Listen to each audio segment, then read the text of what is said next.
ఇది ఒక పెద్ద చిరాకే. ఒకటే శబ్దం, తలనొప్పి. ఎవరు నీవు? ఎందుకు చిరాకు పెడుతున్నావు? నాకు ప్రశాంతంగా ఉండాలి. నేను తెలియదా? నేనొక తేనెటీగ. ఈగను చూశాను కాని తేనెటీగను చూడటం, మాట్లాడడం భాగ్యమైంది. మా తేనెటీగల దగ్గర తేనెంటుంది.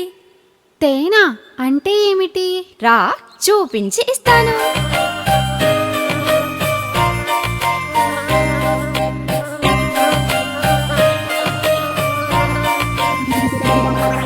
నీవు ఏంటి పువ్వులను తింటున్నావు?